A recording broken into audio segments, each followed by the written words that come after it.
The letter clutched in Bridget Evans' trembling hands had traveled nearly 2,000 miles, but the promise it held seemed even more distant as she gazed up at the weathered facade of the Sweetwater Ranch. Nothing about the sprawling, neglected property matched the vague descriptions in Samuel Yates' correspondence, and her heart sank with each passing moment she stood waiting on the dusty porch in the harsh afternoon sun. Montana Territory, 1878. She had left everything behind in Boston, a city choked with memories of loss, debt, and the relentless grind of factory work that had slowly crushed her spirit. The advertisement in the newspaper had seemed like Providence itself. Rancher seeks respectable woman as wife, good home promised. Her exchanges with Samuel had been brief but promising. Now, standing before his home after weeks of grueling travel, she wondered if she'd made a terrible mistake. Bridget smoothed her travel-worn blue dress and adjusted her bonnet, wincing at the sting of sunburn on her fair skin. At 24, she was already considered firmly on the shelf by Boston society standards, and the prospect of spinsterhood had loomed large. But now, as minutes ticked by without anyone answering her knocks, she wondered if abandonment might be worse. Just as she turned to retrieve her trunk from where the stagecoach driver had deposited it, the door creaked open. Bridget spun around, her rehearsed greeting dying on her lips as she found herself looking down at a small child rather than the man whose letters she carried. A girl of about 5 or 6 years stood in the doorway, blonde braids hanging unevenly over her shoulders, a smudge of dirt on one cheek. Her eyes, large and wary, reminded Bridget of a frightened fawn. "Are you lost, madam?" the child asked, her voice surprisingly steady. Bridget swallowed. "I don't believe so. Is this the Sweetwater Ranch, Mr. Samuel Yates' property?" The girl nodded slowly. "That's my pa." Her gaze traveled from Bridget's face down to her modest traveling dress and battered trunk. "Are you selling something?" "No, sweetheart." Bridget paused, suddenly uncertain how to explain her presence to this child. Samuel had never mentioned having a daughter in his letters.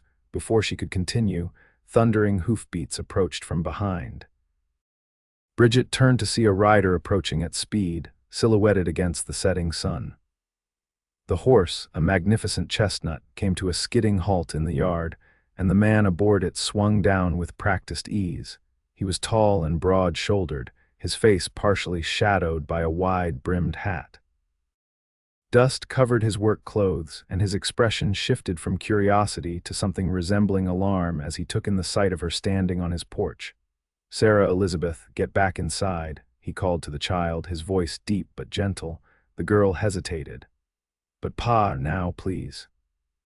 His tone left no room for argument. As the child reluctantly retreated, the man approached, removing his hat to reveal dark hair touched with early strands of silver at the temples. His face was weathered by sun and work, but handsome in a rugged way that made Bridget's pulse quicken despite her growing apprehension.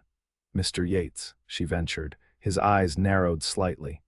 "I am, and you would be." The coolness in his voice caught her off guard. "Bridget Evans, sir." "From Boston. We corresponded. I'm the woman who answered your advertisement." Recognition dawned in his eyes, followed swiftly by something that looked alarmingly like dismay. "Miss Evans, I wasn't expecting you." Bridget felt as if someone had thrown cold water in her face. "But your last letter confirmed the arrangements. You sent funds for my passage west." Samuel Yates ran a hand through his hair, leaving it standing in unruly spikes. "Yes, I did, but that was—" He trailed off, looking uncomfortable. "That was nearly 4 months ago. When I didn't hear back, I assumed you changed your mind." 4 months. Bridget's voice rose in disbelief. "I responded immediately. I've been corresponding with you regularly since January." Samuel's expression hardened. "I received exactly 1 letter from you accepting my proposal." Nothing since. The realization hit her like a physical blow.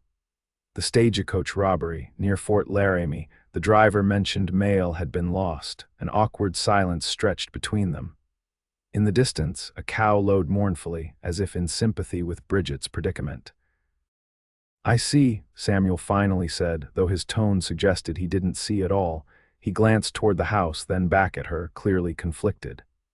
Miss Evans, I'm afraid there's been a misunderstanding. I'm not. That is, circumstances have changed since I placed that advertisement.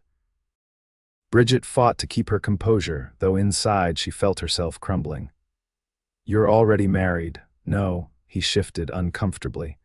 But I'm no longer seeking a wife. I should have written to withdraw the offer, but when I didn't hear from you. The weight of her situation pressed down upon her shoulders. 2,000 miles from home, with barely enough money for a week's lodging, let alone return passage to Boston. And even if she could return, what awaited her there? Nothing but the same desperate circumstances that had driven her west in the first place. I see, she said quietly, unable to keep the tremor from her voice. I apologize for the confusion, Mr. Yates. I'll find the next stage back to town. She turned to her trunk, fighting tears. The nearest town was Sweetwater Creek, a full 8 miles back along the dusty road she traveled.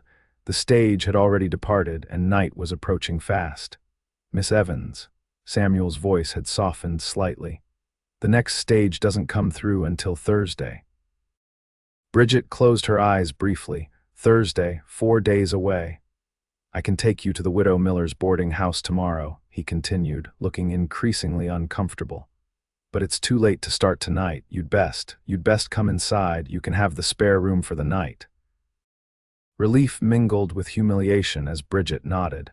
Thank you, I won't be any trouble. Samuel lifted her trunk with ease, leading the way inside.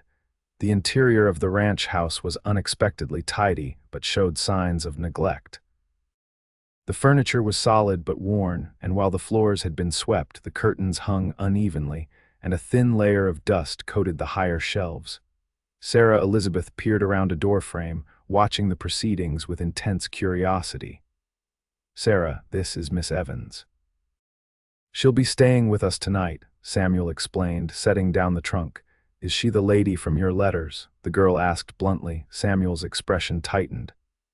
Yes, but the ones you keep in your desk drawer, the ones you were reading last night. A flush crept up Samuel's neck.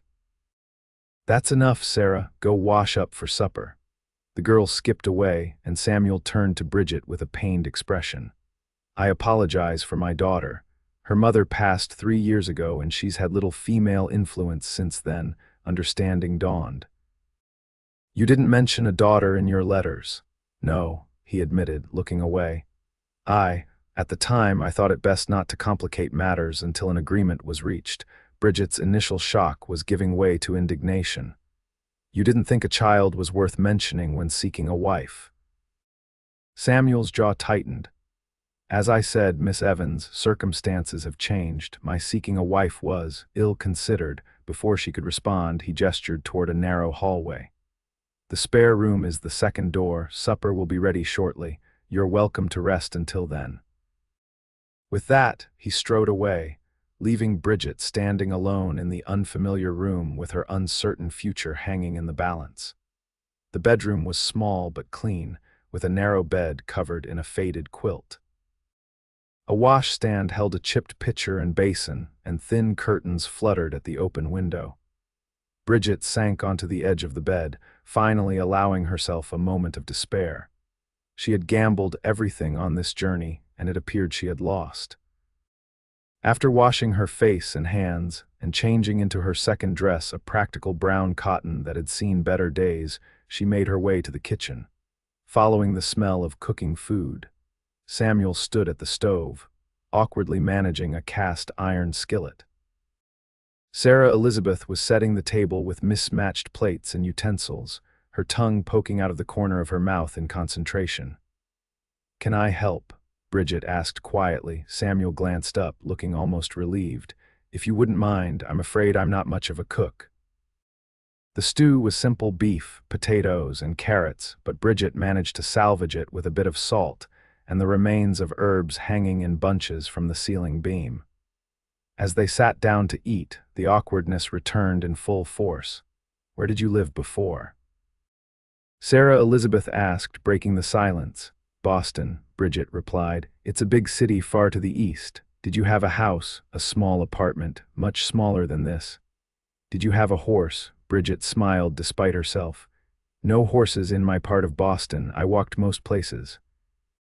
Pa says I can have my own pony when I'm 8, Sarah announced proudly. I'm 6 3/4 now, so that's only, her forehead wrinkled in concentration. A little more than a year, Bridget supplied gently. Sarah nodded vigorously. Pa's teaching me numbers, but sometimes they get all jumbled up in my head. Samuel watched this exchange with an unreadable expression. Sarah, eat your dinner before it gets cold. The meal continued with Sarah asking occasional questions and Samuel saying little. As Bridget helped clear the dishes afterward, she felt his eyes on her, calculating. You're good with her, he finally said as Sarah disappeared to her room to prepare for bed. Bridget shrugged slightly. I worked in a school for a time before the textile mill. He nodded, looking as if he wanted to say more but thought better of it. Mr. Yates, Bridget began carefully. I understand that you've changed your mind about wanting a wife, but I find myself in a difficult position. I spent nearly all I had on passage here, and I have no immediate means to return east. Samuel sighed, running a hand through his hair again. I understand that, Miss Evans. I'll help you get situated in town. Sweetwater Creek is small but growing. You might find work there. As what? A barmaid? A laundress. Bridget couldn't keep the edge from her voice. The town's growing, he repeated. They're building a proper school come fall, with your experience. Bridget stared at him, surprised he'd retained that detail from their brief conversation. Before she could respond, Sarah Elizabeth's voice called from down the hall. Pa, I need help with my buttons. Samuel excused himself, leaving Bridget alone with her thoughts and the dirty dishes. As she washed them methodically, she considered her options. They were few, and none particularly promising. She could try to find work in Sweetwater Creek, though what respectable employment a single woman might find in a frontier town remained to be seen. She could attempt to save enough for passage elsewhere, perhaps Denver or even San Francisco, where opportunities might be greater. Or she could swallow her pride and write to her cousin in New York, begging for assistance to return east. Each option felt like a defeat after the hope that had sustained her through the long journey west. When Samuel returned, his expression was softer. She's asking for you, wants you to read her a story. Bridget blinked in surprise. Me, but we've only just met. A hint of a smile touched his lips. She's taken a liking to you. It's not often she meets new people, especially women. Hesitantly, Bridget made her way to Sarah's bedroom. The girl was tucked into bed, her blonde hair loose around her shoulders, making her look even younger than her 6 years. Pa says you might read to me, she said hopefully. I have a book about a princess and a dragon. Pa does all the voices, but he says his princess voice isn't very good. Bridget couldn't help but smile as she settled into the chair beside the bed. Well, I'm not sure about my dragon voice, but I'll try my best. The story was simple but engaging, and Sarah hung on every word, her eyes growing heavier as the tale progressed. By the final page, she was fighting to stay awake. Miss Evans, she murmured as Bridget prepared to leave. Yes, Sarah, are you going to marry my pa? The question caught Bridget completely off guard. No, sweetheart, that was a misunderstanding. Sarah's brow furrowed, but don't you like him? He's the best pa in the whole territory. I'm sure he is, Bridget said gently. But marriage is complicated. Your father isn't looking for a wife anymore. That's not true, Sarah said with the absolute certainty of a child. He keeps all your letters in his special drawer, and he goes to town every Tuesday to see if there's more mail from you. Bridget's heart gave an odd flutter. I think you're mistaken, dear, Sarah yawned hugely. Nuh-uh. I heard him telling Mr. Cooper that he was a fool to think any city lady would want to come all the way out here to marry a broken-down cowboy with a wild child. Bridget sat perfectly still, absorbing this information as Sarah's breathing deepened into sleep. She quietly closed the book and slipped from the room, her mind whirling with confusion. Samuel was waiting in the main room, stoking the fire against the evening chill. He looked up as she entered. She's asleep, Bridget said. He nodded. She usually drops off mid-story. Thank you for indulging her. An awkward silence fell between them. Bridget wanted to ask about what Sarah had said, but couldn't find the words without seeming presumptuous. Would you care for some coffee? Samuel finally asked. It's not the finest, but it's hot. Bridget accepted, and they sat across from each other at the kitchen table, the lamplight casting long shadows across the worn surface. Your daughter mentioned something curious, Bridget ventured after taking a sip of the surprisingly decent coffee. She seems to think you've been expecting letters from me. Samuel's hand tightened around his cup. Children pick up on more than we realize. And they often misinterpret what they hear. So you haven't been checking for mail from me every Tuesday? A muscle worked in his jaw. Miss Evans, Bridget, please, if we're discussing personal matters. He nodded stiffly. Bridget, when I placed that advertisement, I was in a different place. Sarah needed a mother, and I needed help with the ranch. It seemed a practical solution.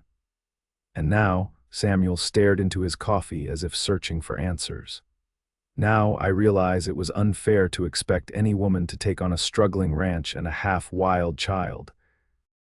Especially a woman accustomed to city life.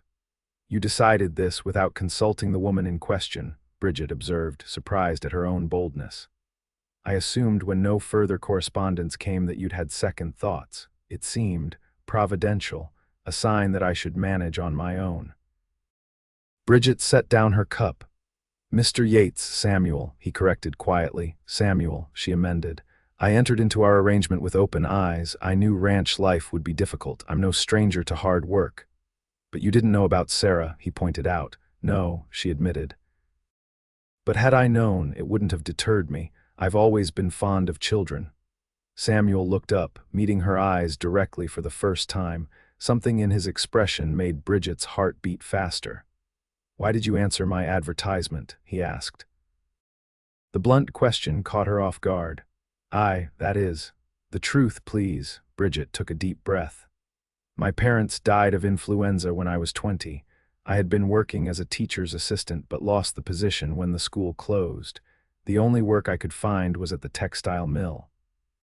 She shuddered at the memory of the deafening machines, the choking lint, the endless hours of tedium punctuated by moments of terror when tired workers made mistakes. After 4 years, I knew I couldn't endure it much longer. Your advertisement offered a different life. A chance at something meaningful. A marriage of convenience, Samuel said flatly. Perhaps at first, Bridget acknowledged, but I hoped it might grow into something more. Your letters suggested a man of intelligence and character, if somewhat direct in his manner. A ghost of a smile touched his lips. Direct, that's a kind way of putting it. Why did you place the advertisement? Bridget countered, feeling bold. Samuel was quiet for so long she thought he wouldn't answer. After my wife died, I was lost. Margaret had been sick for a long time, cancer. By the end, Sarah was practically being raised by the preacher's wife while I tended to Margaret. When she passed, I had a 5-year-old daughter I barely knew and a ranch I'd been neglecting. He stood abruptly, moving to the window to stare out at the darkness. The first year, I nearly lost everything. The second was marginally better. By the third, I realized Sarah needed a mother and I needed a partner, so I placed the advertisement. And then changed your mind, Bridget supplied. Samuel turned, his expression pained. I convinced myself it was selfish to bring an innocent woman into our difficult circumstances, that you deserved better than a struggling rancher with a broken heart. The raw honesty of his words struck Bridget deeply. Shouldn't that have been my decision to make? Before he could answer, a small voice came from the hallway. Pa, I had the bad dream again. Sarah stood in her nightgown, tears streaking her face. Samuel immediately crossed to her, kneeling to her level. The same one about the wolves, she nodded, her lower lip trembling. They were chasing me and I couldn't find you. I'm right here, he soothed, gathering her into his arms. No wolves are going to get you. Sarah buried her face in his shoulder but then peeked out at Bridget. Could Miss Evans tuck me in again, sometimes when Mrs. Cooper puts me to bed, the dreams don't come back. Samuel looked to Bridget, a question in his eyes. She nodded, rising from her chair. I'd be happy to, Sarah. The little girl reached for her hand as they walked back to her bedroom. Samuel followed, hovering in the doorway as Bridget settled Sarah under the covers and smoothed her hair back from her forehead. Would you like me to tell you a story to chase away the bad dreams? Bridget asked gently. Sarah nodded eagerly. When I was a little girl, my mother taught me a special trick for bad dreams. She said if you think of 3 happy things before you fall asleep, the good thoughts will stand guard against the bad ones. Shall we try? Yes, please. All right. What's the first happy thing you can think of? Sarah scrunched up her face in concentration. When Pa lets me ride in front of him on Thunderbolt. That's a wonderful happy thought. What's another one? Berry pie with extra sugar on top. Bridget smiled. Delicious. And one more. Sarah's eyes drifted to where Samuel stood watching them. When Pa laughs. He doesn't do it very much, but when he does, it's my favorite sound in the whole world. Something shifted in Samuel's expression, a softening that transformed his entire face. Bridget felt a lump form in her throat. Those are 3 perfect happy thoughts, she told Sarah, tucking the blanket around her. They'll keep you safe all night long. Promise. I promise. As Sarah's eyes drifted closed, Bridget rose quietly and joined Samuel in the doorway. They stood close, almost touching, as they watched the child slip into peaceful sleep. Thank you, Samuel whispered, his breath warm against her ear. Bridget nodded, suddenly acutely aware of his proximity. She's a special girl. She is, he agreed, his voice rough with emotion. The best part of me. They moved away from the door, back toward the main room. The fire had died down, casting the room in dim, golden light. It's late, Samuel said awkwardly. You must be tired after your journey. Bridget was tired, bone-weary in fact, but reluctant to end this fragile moment of understanding between them. Samuel, she began, gathering her courage. I came west prepared to enter into a marriage with a man I knew only through letters. That man described himself as hardworking, honest, and direct. Everything I've seen today confirms those qualities. He stared at her, his expression guarded. Bridget, please, let me finish. I understand your concerns. I understand you believe you're protecting me from disappointment. But I am not a delicate flower to be sheltered. I am a woman who has endured loss, poverty, and hardship. I came west seeking purpose and partnership. Those needs haven't changed because circumstances are more challenging than anticipated. Samuel's hands clenched at his sides. You don't know what you're offering. This isn't just about hard work. It's about isolation. Struggle. Days when the well runs dry and nights when the real wolves howl too close to the house. It's about a child who wakes screaming from nightmares because she can barely remember her mother's face. And you believe I would run from these challenges. Anyone sensible would. Bridget stepped closer, her heart pounding. Then perhaps I'm not sensible. Perhaps I see a home that needs tending, a child who needs mothering, and a good man who needs to remember how to laugh. For a long moment, Samuel didn't move. Then, slowly, he reached out to take her hand. His palm was rough with calluses, warm against her skin. I can't promise you happiness, he said quietly. I don't expect promises, Bridget replied. Only a chance for both of us. Samuel's eyes searched hers, looking for doubt or deception and finding neither. I plan to take you to town tomorrow. And now, a hint of a smile touched his lips. Now I'm thinking you might want to see the rest of the ranch first, before you decide. Bridget felt an answering smile spread across her face. I'd like that very much. Morning came with the crowing of a rooster and the golden light of dawn streaming through the thin curtains. Bridget woke disoriented, momentarily forgetting where she was. The events of the previous day came rushing back as she sat up in the narrow bed. The long-anticipated arrival, the crushing disappointment, and the unexpected connection that had formed by evening's end. Nothing was settled. Samuel hadn't withdrawn his objections, merely agreed to show her the ranch before taking her to town. But Bridget felt something she hadn't experienced in years' hope. She dressed quickly in her practical blue dress, pinned up her brown hair, and made her way to the kitchen. To her surprise, Sarah Elizabeth was already up, attempting to reach the coffee pot on a high shelf. "Good morning," Bridget said gently. Not wanting to startle the child, Sarah turned with a guilty expression that quickly transformed into a smile. "You're still here. I thought maybe you left in the night, like in my dream." Bridget crossed to help her with the coffee. "No, I'm still here. Where's your father? Doing morning chores. He said not to wake you 'cause you had a long journey, but I could start the coffee if I was careful." She looked at the stove doubtfully. "But I'm not allowed to light the stove by myself." "Very wise," Bridget agreed. "Shall we make breakfast together? I'm quite hungry, and I imagine your father will be too when he returns." Sarah's face lit up. "Can we make pancakes?" "Pa only makes them on Sundays, but he always burns them." Pancakes sound perfect. By the time Samuel returned, sweaty and smelling of horses, the kitchen was filled with the aroma of coffee and fresh pancakes. He stopped in the doorway, taking in the scene with an expression of surprise.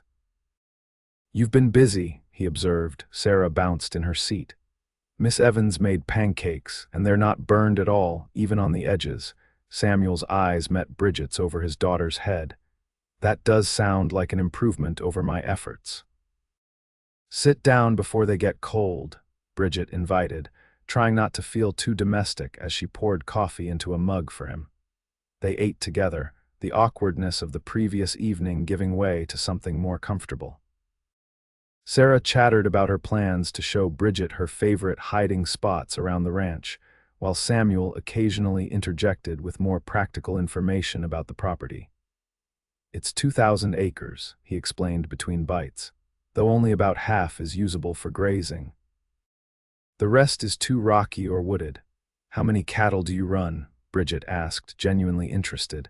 "About 200 head now. It was nearly double that when Margaret was alive, but—" He trailed off, then shrugged. "I've been building back slowly." After breakfast, Samuel took her on a tour of the ranch. Sarah rode in front of him on his tall chestnut gelding, while Bridget rode a gentle mare named Daisy. The morning air was crisp and clear, the vast Montana landscape stretching out before them in a patchwork of green pastures, golden fields, and distant purple mountains. Samuel pointed out the boundaries of his property: the creek that provided water for the herd, the wooded area where they harvested timber for winter. Bridget listened attentively, noting both the pride in his voice and the signs of a property in need of attention: fences that needed mending, outbuildings with sagging roofs, fields where weeds competed with crops. "It's a lot of work for one man," she observed as they paused atop a ridge overlooking the valley. Samuel nodded, his expression guarded. "I have help occasionally. Ben Cooper and his sons ride over when they can, especially during branding and roundup, but they have their own spread to manage." "And in the house, does anyone help with Sarah when you're working?" "Mrs. Cooper comes by twice a week to help with washing and to check on Sarah. The rest of the time," he shrugged, "we manage." But Bridget had seen the evidence of their managing: the uneven hems on Sarah's dresses, the dusty corners of rooms, the sparse and simple meals. They were surviving, but just barely. As they rode back toward the house, Sarah grew increasingly excited, pointing out her special places: the hollow tree where she kept treasures, the flat rock by the stream where she watched for fish, the ancient oak where she was convinced fairies lived. "And that's the meadow where the wildflowers grow in spring," she told Bridget, pointing to a stretch of land dotted with late blooming flowers. "Pa says it looks like God spilled a paint box." Samuel's ears reddened slightly at this revelation of his poetic side. Bridget smiled, filing away this glimpse beneath his practical exterior. By midday, they had returned to the house. Samuel had chores to attend to, so Bridget offered to prepare lunch and tend to Sarah. The little girl led her around the vegetable garden, which was struggling but still producing enough for their needs. "Ma used to have flowers too," Sarah explained as she helped Bridget pull carrots for soup. "Pa tried to keep them growing, but they all died except for the roses by the porch." As they worked together in the kitchen, Bridget found herself imagining a future here: expanding the garden, putting up preserves for winter, teaching Sarah to sew and read. It was a simple vision, but appealing in its clarity of purpose. When Samuel joined them for the midday meal, she noticed he had changed his shirt and combed his hair. This small gesture of consideration touched her unexpectedly. "What do you think?" he asked quietly as Sarah chattered about a nest of rabbits she had discovered near the barn. Bridget understood he was asking about more than just the property. It's beautiful land, challenging but with great potential. Something in her tone made him look at her more intently.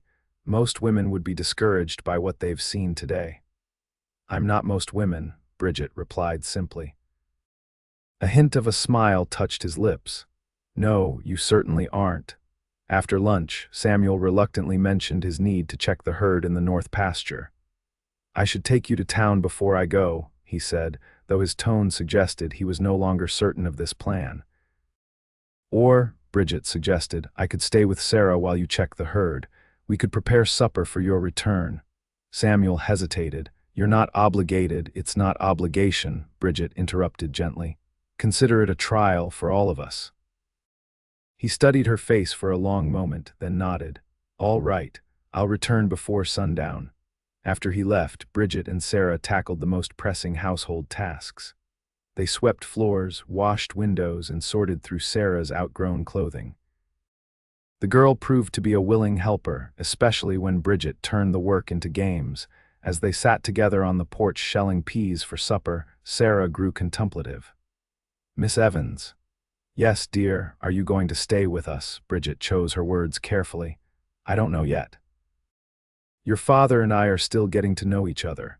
Sarah nodded solemnly. "I hope you stay. Pa smiles more when you're here." "Does he?" Bridget couldn't help the small flutter of pleasure at this observation. "Uh-huh, and you make better pancakes." Sarah paused, her small hands stilling over the peas. "My friend Jenny at school has a new ma. Her real ma died like mine did, but her pa found her a new one." "I see." "Jenny says her new ma isn't the same, but she's nice and she does Jenny's hair in fancy braids for Sunday school." Sarah looked up hopefully. "Could you do fancy braids?" Bridget smiled, touched by the simple request. "I certainly could. Would you like me to show you after we finish with the peas?" Sarah nodded eagerly, and they finished their task in companionable conversation. Afterward, Bridget sat on the porch with Sarah between her knees as she brushed and braided the girl's fine blonde hair, weaving ribbons Bridget had found in her own trunk through the plaits. "There," Bridget said, turning Sarah to face her when she'd finished. "Very fancy indeed." Sarah ran her fingers over the braids in wonder. "Can I show Pa when he comes home?" "Of course." As the afternoon waned, they prepared a simple but hearty supper: beef stew with dumplings, fresh bread Bridget had baked, and the last of the season's berries for dessert. The kitchen felt warm and inviting as the sun began its descent behind the mountains. Samuel returned just as they were setting the table. He paused in the doorway, taking in the transformed kitchen with its gleaming surfaces and delicious smells, and Sarah with her ribboned braids. "Look at my hair, Pa," Sarah exclaimed, twirling to show off Bridget's handiwork. "Very pretty," Samuel said, his eyes moving from his daughter to Bridget. "Something smells wonderful. Miss Evans made dumplings and bread, and she let me stir the berries for dessert." Sarah's excitement was infectious. "You've been busy," Samuel observed, his expression softening as he met Bridget's eyes. She nodded, suddenly shy. Sarah was an excellent helper. Supper was a lively affair, with Sarah dominating the conversation while Samuel and Bridget exchanged glances over her head. The tensions of the previous day seemed to have dissipated, replaced by a tentative warmth. After the meal, Sarah begged for another story before bed. As Bridget tucked her in, the child's eyes were already heavy with sleep. "Miss Evans," she murmured drowsily. "Yes, dear, can you be our mommy?" The question, so innocent and direct, caught Bridget completely off guard. Her eyes filled with unexpected tears as she smoothed Sarah's hair. "Would you like that?" she asked softly. Sarah nodded, her eyes drifting closed. "Pa would too. He told Mr. Cooper you were prettier than your picture and smart too." Bridget's heart skipped. Did he now? But Sarah was already asleep, her breathing deep and even. When Bridget emerged from the bedroom, she found Samuel on the porch, staring out at the star-filled sky. She joined him, standing close enough to feel the warmth radiating from his body but not quite touching. "She's asleep," Bridget said quietly. Samuel nodded. "She's taken quite a shine to you." "The feeling is mutual. She's a remarkable child." They stood in companionable silence for a moment, the night air cool against their skin. "I found this in my desk," Samuel said finally, pulling a small daguerreotype from his pocket. "It's the picture you sent with your letter." Bridget took it, surprised. It was a formal portrait she had taken specifically for this purpose, wearing her Sunday best and a serious expression. "You kept it," she observed. "Yes," he admitted. "Even after I convinced myself you weren't coming, I couldn't quite bring myself to put it away." Bridget handed it back to him, their fingers brushing in the exchange. Sarah mentioned something interesting before she fell asleep. Samuel raised an eyebrow in question. "She said you told Mr. Cooper I was prettier than my picture." In the moonlight, she could see color rise in his face. "Children have remarkable hearing at the most inconvenient times." Bridget smiled. Was she mistaken? Samuel turned to face her fully, his expression serious. "No, the picture doesn't do you justice. Neither does it capture your kindness, your intelligence, or your remarkable patience with a wild child and a stubborn man." The compliment warmed her more than she would have expected. "I don't find either of you particularly difficult to care for." Samuel took a deep breath, as if gathering courage. "Bridget, I need to be honest with you. When you arrived yesterday, I was afraid I couldn't be the man you expected from my letters. Afraid you'd be disappointed by the reality of life here. Afraid to hope for something I'd convinced myself I didn't deserve. And now," she asked softly. "Now I'm still afraid," he admitted with a rueful smile, "but I'm more afraid of watching you leave." Bridget's heart thundered in her chest. "I don't want to leave." Samuel took her hand, his calloused fingers gentle against her skin. "I can't offer you an easy life. The ranch demands constant attention. There will be lean years along with prosperous ones. Sarah can be stubborn as a mule when she sets her mind to something, a trait she comes by honestly." His self-deprecating smile made Bridget's heart flip. "But I can promise you this, you would never lack for respect or appreciation or—" He hesitated, and Bridget found herself holding her breath, "or love," he finished quietly. "Given time." "Samuel," Bridget said, her voice steady despite the emotion threatening to overwhelm her, "when I answered your advertisement, I wasn't seeking an easy life. I was seeking a meaningful one, a life with purpose and connection." She stepped closer, emboldened by the intensity in his eyes. "I've seen nothing here to discourage me, quite the opposite." "Then you'll stay?" The hope in his voice was unmistakable. "Yes," Bridget replied simply. "I'd like to stay." Samuel's free hand came up to touch her cheek, his fingers trembling slightly. "I believe the traditional approach would be to court you properly before proposing marriage." Bridget couldn't help but laugh. "We've done everything backward, haven't we? Agreeing to marry before meeting, then meeting and starting again." His smile transformed his face, erasing years of worry and solitude. "Perhaps we could compromise. A short courtship followed by a proper proposal, though I warn you I'm not gifted with flowery speech." "I prefer directness," Bridget assured him, leaning slightly into his touch. "In that case," Samuel bent his head, hesitating just a breath away from her lips. "May I kiss you, Bridget Evans?" Her answer was to close the distance between them, her lips meeting his in a kiss that began gently but quickly kindled into something deeper. His arms encircled her waist, drawing her against his solid chest as the kiss lengthened, both of them pouring years of loneliness and newfound hope into the exchange. When they finally parted, both were breathless. Samuel rested his forehead against hers, his eyes closed as if savoring the moment. "I never expected this," he confessed quietly. "When I wrote that advertisement, I thought it best I might find a practical partnership. I never imagined." "Nor did I," Bridget admitted, "but sometimes life's greatest blessings come in unexpected packages."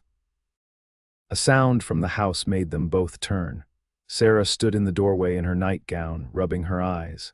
"I had another dream," she said, but her expression was peaceful rather than frightened. "You were both in it. We were having a picnic by the creek and Pa was laughing." Samuel and Bridget exchanged glances, a silent understanding passing between them. "That sounds like a wonderful dream," Samuel said, crossing to lift his daughter into his arms. "Much better than wolves." Sarah nodded, resting her head on his shoulder. "Miss Evans was there too. She was picking flowers and putting them in my hair." She lifted her head to look directly at Bridget. "Are you going to stay and be our mommy?" Samuel looked momentarily embarrassed. "Sarah, we talked about this. These things take time." "Yes," Bridget interrupted gently, moving to join them. "If that's what you both want, I would love to stay and be your mother." Sarah's face lit with joy. She reached out from Samuel's arms, and Bridget stepped close enough to be drawn into their embrace. For a moment, the three of them stood together in the moonlight, a family forming from separate pieces long adrift. "I believe," Samuel said softly against Bridget's hair, "that God sometimes answers prayers we're too afraid to speak aloud." Bridget smiled up at him, her heart full to bursting. "Then we must remember to thank him properly. Tomorrow," Sarah declared with the certainty of a child, "we should have pancakes to celebrate." Samuel's laugh, deep and genuine, rang out in the night air. "Pancakes it is." As they returned to the house together, Bridget felt a sense of rightness settle over her. The journey west had been long and fraught with uncertainty, but standing here with Samuel's arm around her and Sarah's small hand in hers, she knew without doubt that she had finally found her way home. The courtship Samuel proposed lasted precisely 2 weeks. They might have waited longer, but practicality intervened. The circuit preacher was due to pass through Sweetwater Creek, and it would be another month before he returned. "Unless you'd prefer to wait," Samuel offered as they sat on the porch swing after Sarah had gone to bed, his arm comfortable around Bridget's shoulders. She shook her head, smiling up at him in the lamplight that spilled from the window. "I think we've waited long enough, don't you?" His kiss was answer enough. The wedding was small but joyful, held in the town's modest church with the ranching families of the valley in attendance. Sarah served as flower girl, beaming with pride in her new dress that Bridget had sewn especially for the occasion. The Coopers stood as witnesses, Mrs. Cooper dabbing at her eyes throughout the ceremony while her husband clapped Samuel on the back with genuine affection. Bridget wore a simple gown of cream-colored silk, her one extravagance, ordered from a catalog with money Samuel had pressed into her hands for whatever a bride might need. Her hair was adorned with wildflowers Sarah had insisted on gathering that morning, slightly wilted but perfect nonetheless. When the preacher pronounced them husband and wife, Samuel's kiss held all the promise of their future together. As they turned to face their neighbors and friends, Sarah rushed forward to embrace them both. "Are you my mommy for real now?" she asked Bridget, her eyes shining. "For real and forever," Bridget assured her, kneeling to her level despite the delicate silk of her gown.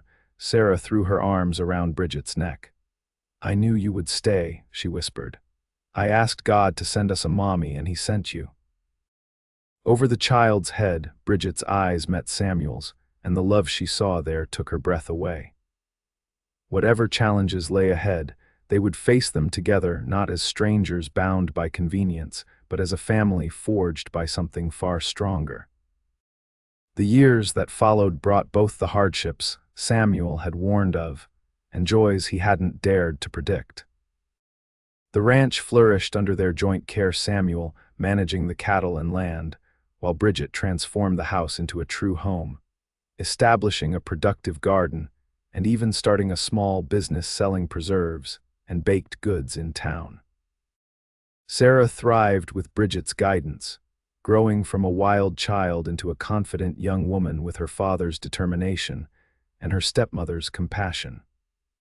And 2 years after the wedding, the family welcomed a baby boy they named James, followed 18 months later by a daughter they called Margaret, after Samuel's first wife, a choice that Bridget had suggested. understanding that honoring the past didn't diminish their present happiness. On their 5th wedding anniversary, Samuel surprised Bridget with a proper portrait of their family, taken by a traveling photographer who had set up shop temporarily in Sweetwater Creek. As they gathered on the porch of the ranch house, Samuel standing tall and proud, Bridget seated with baby Margaret in her arms, 11-year-old Sarah beside her, and 3-year-old James perched on his father's shoulders, Bridget couldn't help reflecting on the journey that had brought her to this moment. "What are you thinking about?" Samuel asked as the photographer prepared his equipment. "You have that faraway look." Bridget smiled up at him, the love between them only deepened by the passing years. "I was thinking about that advertisement you placed. How close we came to missing each other entirely." Samuel's hand came to rest on her shoulder, warm and reassuring. "But we didn't. Whatever else happens in this life, we found each other when we needed each other most." "Pa," James called impatiently from his perch. "The man says we have to be still as statues." "And so we shall be," Samuel replied with mock seriousness, winking at Bridget. As the photographer counted down and they held their poses, Bridget's heart swelled with gratitude. The path that had led her west had been uncertain and fraught with challenges, but it had brought her to this family, this home, this love. She had arrived a mail-order bride, unwanted and adrift. She remained a beloved wife, mother, and partner, her life rich with purpose and joy. When the portrait was developed, it captured not just their faces, but the contentment that radiated from them all. It found a place of honor on the mantle, a testament to the family they had built together and the love that had transformed them all. And on quiet evenings, when the children were asleep and the ranch settled for the night, Samuel and Bridget would often sit together on the porch swing, watching the stars emerge over the Montana landscape they both called home. In those peaceful moments, with his arm around her and her head on his shoulder, they needed no words to express what both knew in their hearts: that some journeys, however difficult, lead exactly where we are meant to be.